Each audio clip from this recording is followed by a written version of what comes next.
rise and fly, go!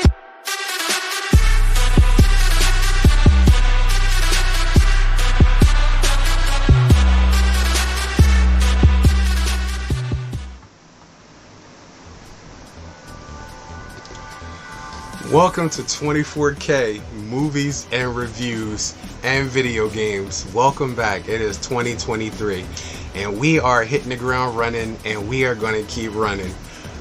We are in the Game Dojo. I know you know that place. That's right. We are in the Game Dojo, but today we are reviewing A Quiet Place. This one has been heavily requested by a few people. I wanted to be honest. There's a lot of things. I am a disaster guy. I love zombie novels. I love zombie shows. I love comets falling, water, tsunamis. I love disaster because I love disaster movies. I like seeing the spectacle and the triumph of it. I've been through some floods myself. I've been through a tornado. I've been through some things, real life disasters, and there's just something about the human spirit, triumph, and coming together to make it through that is very foolhardy and empowering to me. There are movies and TV shows that get it right, and then there are movies and TV shows that get it wrong. A Quiet Place, oh my God. So, I'm going to come at this as cerebral as I can so you don't think it's just me hating on it. First of all, the actresses and actors, Emily, Krasinski, everybody in it are great actors. And what they do is great. The idea is great. The concept is great. The execution, not so much. Not so much at all. First of all, A Quiet Place is about a bunch of aliens that come down and invade Earth, and they go off of sound. So basically, if you burp, fart, sneeze, or cough, you're pretty much dead, because these things jump on you and they kill you. There's no way stopping them. So, barring the fact that we didn't see any of that when they first got to Earth, I'm angry with that from Jump Street, that literally that would have made a better story than what we saw. I will jump this to 89 or 81 days later when this happened, which is when this starts. First of all, I am going to say I am completely upset at the unrealistic actions of this movie. First of all, you are living in a time where if you burp, you're dead. These things will come out and rip you apart. So tell me why you took your entire family on an outing to get supplies, including 2 kids. First of all, let a brother in on the fact that we're coming at it from a deaf point of view, because for the first 14-15 minutes of the movie, I thought there was something wrong with my sound and volume, because there was no sound, no wind blowing, and I know there's wind blowing. You can hear it. They're walking around on sand with bare feet, so you know there's crunching of leaves, yet we can't hear any of that. So we're introduced to his daughter, who can't hear, which of course she can't, because the horror trope in all of these disaster movies is when it comes to kids, they have to be the sickest people on the face of the planet. It has to be debilitating asthma, or horrible cases of diabetes, or they're blind or deaf, or they can't walk. Like, we get it. You want to show vulnerability, but some people have children with no disabilities too.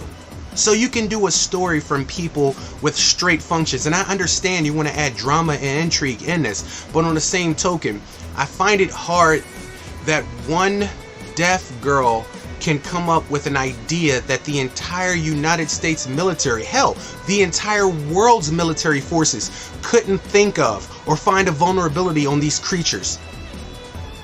I do understand that some of the smartest minds, some of the smartest brains and think tanks make up some of these bodies of government. So I find it extremely hard to believe that you lost a war instantly and kept going, yet a deaf girl with no military background, science, or thought can come up and find a vulnerability and a way to beat these guys. So from Jump Street, I'm not happy with that. Number two, what parent in an apocalypse like this, and this is the scene that I was talking about right here. I don't know if you can see that. This is the scene where they're outside walking. Mother, father in the front, deaf girl behind them, their baby son in the rear. Now I say again, they know if you fart, sneeze, cough, burp, or scratch your beard too hard, these things will come from miles away in a microsecond and literally rip your shit apart and like taco meat. So why would you leave the most vulnerable people in the world with you behind you, walking?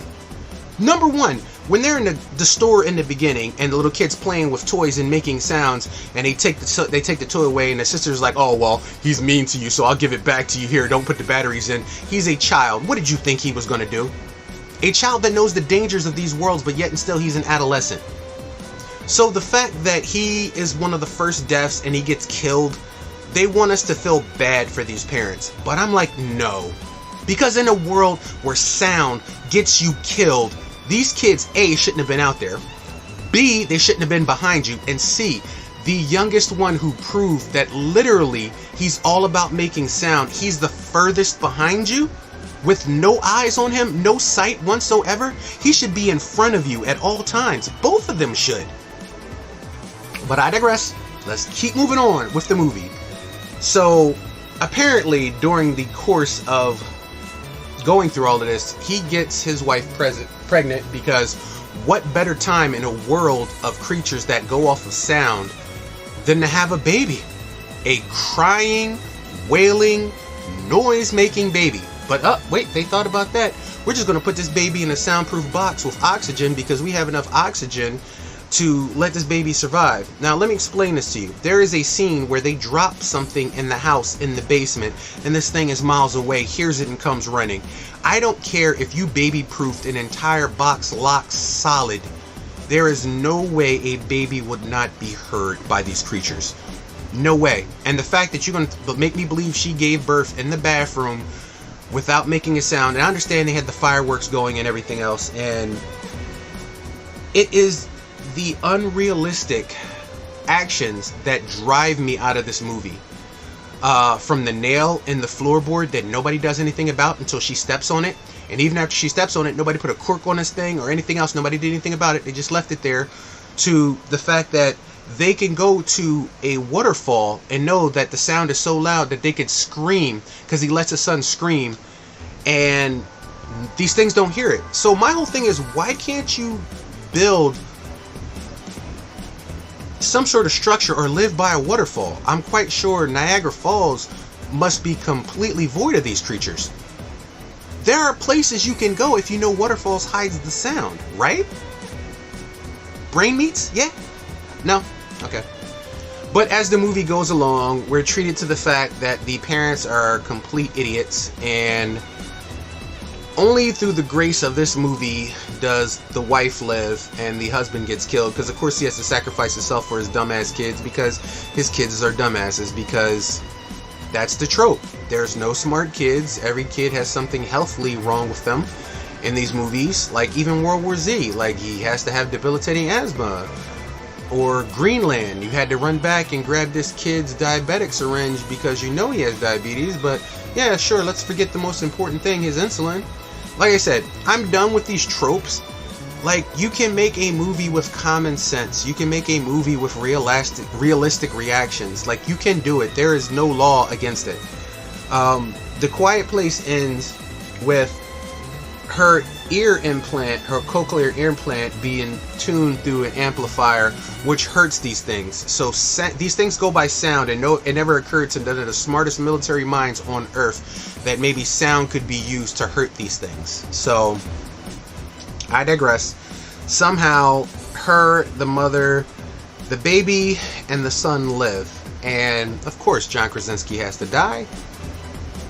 Now the sequel, which I'm going to cover both of these. The sequel comes into play where they start off showing the beginning of what happened when the alien attack started.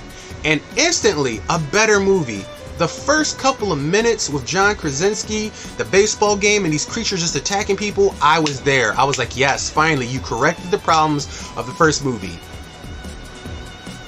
However, that was a flashback. So the best part of the movie was the flashback.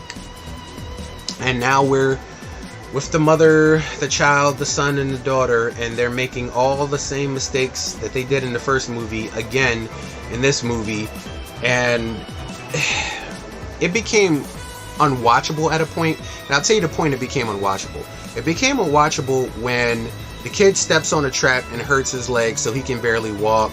You have a baby, your daughter's death, and you're injured too. So they find this place and this guy who hides them in some sort of a furnace type material thing, whatever. And the first thing she says is, I gotta go out to get this and get that. I'll be back. Please watch your brother. Please watch the baby. Take care. Because that's realistic. She has to go out for things. I was okay with that.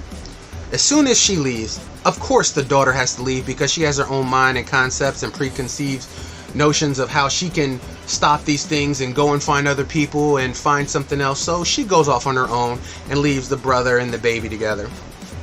So you're like, surely the brother who's injured from the trap and the baby, they're going to be there and they're going to be safe. But no, he has to go out venturing too. He has a hurt foot and he has to go off venturing, so he leaves the infant alone to go off venturing. So now everybody in the family has left everybody, and of course the creatures attack because you knew they would. So the boy and the baby are in peril, the mom is in peril, the daughter is in peril, but somehow the mom talks the gentleman who knew her family, somehow her father or whatever, to go out after the daughter because the daughter went out on her own.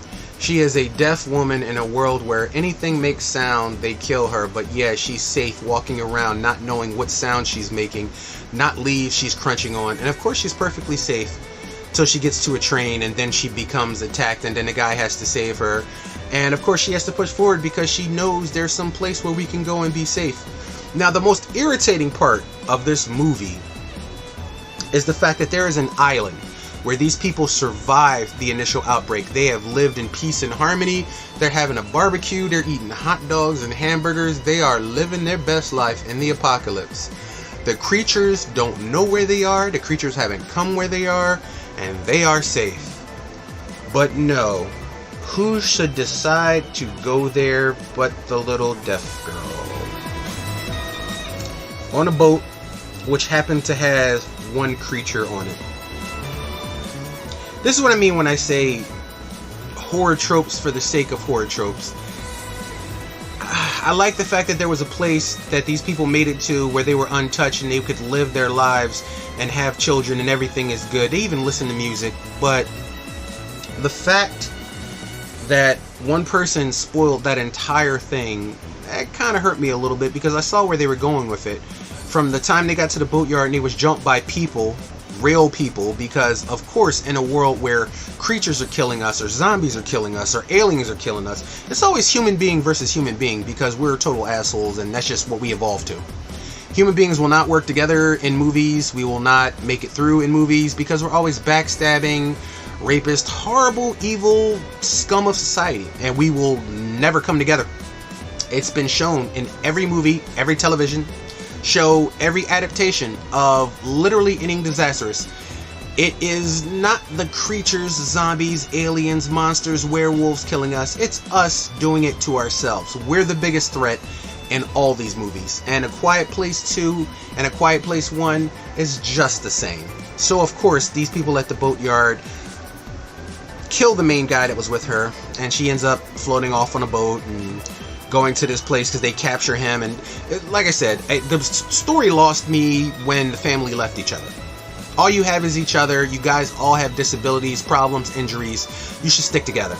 But of course not. That doesn't make a movie. Like I said, the first 15 minutes where they showed the flashback, if they would have done that as the entire movie, showing me how it started and how they ended up getting to point A and point B and making 89 Days Later, that would have been the best part of A Quiet Place, 1 or 2. But of course, no, they didn't give us that. So after this girl makes it there and gets everybody on the island pretty much killed, she figures out a way to amplify her cochlear implant again and kill creatures from far and wide away through the radio signal. Of course, this being to the detriment of everybody dying on the island. Like I said, I love disaster movies. I love zombie. I love supernatural disaster as well. Scientific weather disasters. My problem in most of these films are people. Like, you get it. We get some people are idiots. We get it. Some people are assholes. But some people are smart. Some people have the ability to survive, adapt, survive, overcome. Some people have the ability to fight. Some people have a fight or flight response. We get it, but on the same token, you concentrate your main focus on the dumbest characters with the dumbest reactions, which make these things fall apart. And that's where you lose me. And no movie disaster thing is beyond attack from this, because it's in everything. From The Walking Dead to Night of the Living Dead to Night of the Comet, Night of the Creeps, Deep Impact, Armageddon, Twister, Dante's Peak. No matter what you, World War Z, no matter what you go through, we keep falling into the same tropes over and over and over and over and over again till I can puke coat hangers. And it kills me. So, we jumped far away from A Quiet Place 2 because that was just much more enjoyable talking about these things. But A Quiet Place 2 and 1, oh my god, I have really, the only positive thing I have to say was the first 15 minutes of the sequel. It was a great concept, it was a great idea, but the execution proved too poor for me to enjoy it. And I've tried to watch it a few times, and I found myself going back to my phone, turning over and going to sleep. I just can't get through them. So for that reason, acting, cinematography, I mean, it looks beautiful. The creatures look beautiful. Like, okay. There's a TV series called Falling Skies about aliens coming down to Earth, human beings being basically the same premise as A Quiet Place, and they did it with better execution than your movie did.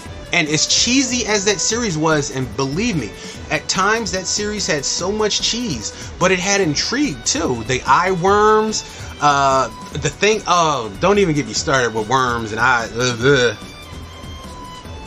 make me think of The Strain. Oh my god, throwing up worms at people's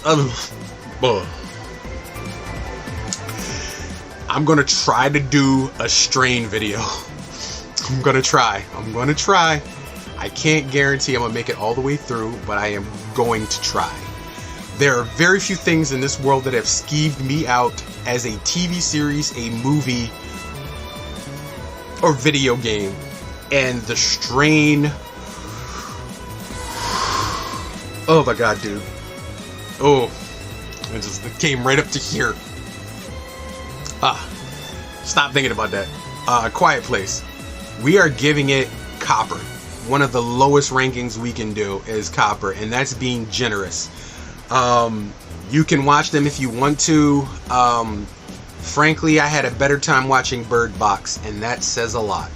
A Quiet Place, we're going to give that 2 thumbs down. That is definitely a copper rating here from 24K Movies. So, thank you guys. I'll talk to you guys later. Don't forget to like and subscribe. Drop in the comments. I'll check you guys out later.